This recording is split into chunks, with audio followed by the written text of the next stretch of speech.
రాష్ట్ర వ్యాప్తంగా ఉన్నటువంటి విద్యారంగ సమస్యలు పరిష్కరించడానికి బడ్జెట్లో కేవలం 7% నిధులే కేటాయించారు.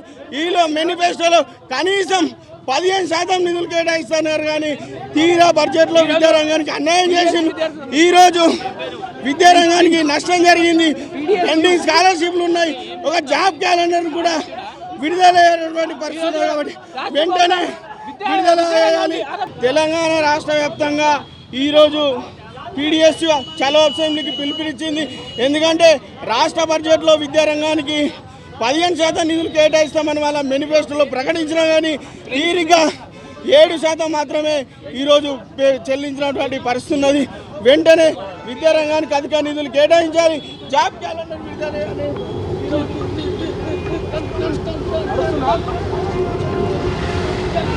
రైట్, వరుస ముట్టడిలు అయితే జరుగుతూ ఉన్నాయి. అసెంబ్లీ వద్ద ఉధృత పరిస్థితి ఏర్పడింది.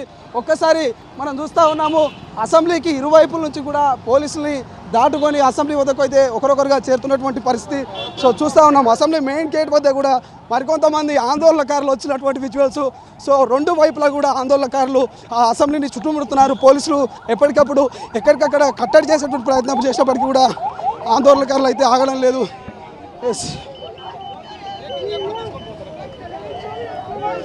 శ్యామ్ ఉన్నాడు. శ్యామ్, ఈరోజు రాష్ట్ర కాంగ్రెస్ ప్రభుత్వం తన మేనిఫెస్టోలో విద్యారంగానికి 15% నిధులు కేటాయిస్తానని ప్రకటించినప్పటికీ ఈరోజు విద్యారంగానికి సరైన నిధులు కేటాయించకపోవడం మూలంగా ఈరోజు పీడిఎస్ ఆధ్వర్యంలో అసెంబ్లీ ముట్టడించడం జరుగుతుంది.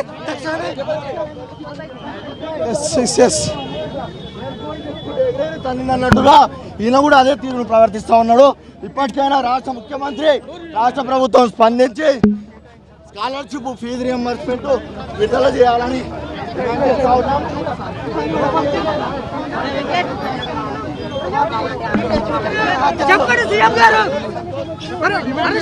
ఈరోజు కాంగ్రెస్ ప్రభుత్వం తమ మేనిఫెస్టోలో 15% నిధులు కేటాయిస్తానని ప్రకటించినప్పుడు కూడా కేవలం 7% నిధులు కేటాయించింది. ఇది విద్యారంగానికి పూర్తి నష్టదాయకంగా ఉంది. విద్యార్థి సంఘంగా కేటాయించడం డిమాండ్ చేస్తున్నాం. అదేవిధంగా రాష్ట్ర వ్యాప్తంగా పెండింగ్ లో ఉన్న ఫీజు రియంబర్స్మెంట్ విడుదల చేయాలి. ఏదైతే అసెంబ్లీలో జాబ్ క్యాలెండర్ ప్రకటిస్తామని చెప్పారో అది ప్రకటించట్లేదు. ఇది కూడా ప్రజాప్రభుత్వం అని చెప్పి విద్యార్థులందరూ కూడా నొక్కుతున్న పరిస్థితి. తక్షణమే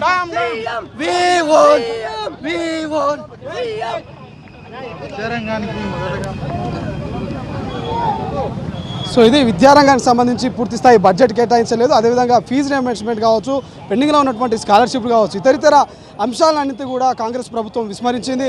గత ప్రభుత్వం లాగే ఈ ప్రభుత్వం కూడా మొండి వైఖరి చూపిస్తున్నటువంటి పరిస్థితి. నిరుద్యోగులకు ఇవ్వాల్సినటువంటి ఉద్యోగాలు కావచ్చు, 2 లక్షల ఉద్యోగాలు కావచ్చు, జాబ్ క్యాలెండర్ కావచ్చు, నిరుద్యోగ వృత్తి కావచ్చు, ఏ పెండింగ్లో ఉన్నాయో అవన్నీ కూడా ఖచ్చితంగా ప్రభుత్వం ఇచ్చేంత వరకు ఖచ్చితంగా మా పోరాటం ఆపడం, మా డిమాండ్స్ అన్ని కూడా ప్రభుత్వం నెరవేర్చాలనేది ప్రధాన డిమాండ్గా కనిపిస్తుంది. విజువల్స్లో మనం చూస్తూ ఉన్నాము, అసెంబ్లీ ముందు భారీ స్థాయిలో పోలీసులు మోహరించారు. అసెంబ్లీకి నలువైపుల నుంచి కూడా ఇటు ఆందోళనకారులు ఏ క్షణమైనా ముట్టడించేటువంటి అవకాశం కనిపిస్తుంది. ఒకరొకరుగా ఇద్దరిద్దరుగా వచ్చి అసెంబ్లీని ముట్టడించే ప్రయత్నం చేస్తున్నారు. తమ డిమాండ్ను ప్రభుత్వానికి తెలియజేయాలంటూ కూడా వాళ్ళు విన్నపించుకున్నటువంటి పరిస్థితి. సో ఇది తాజా అప్డేట్స్. అయితే ఇక మరికొంతమంది ఆందోళనకారులు కూడా అసెంబ్లీ ముట్టడికి వచ్చేటువంటి అవకాశం కనిపిస్తుంది.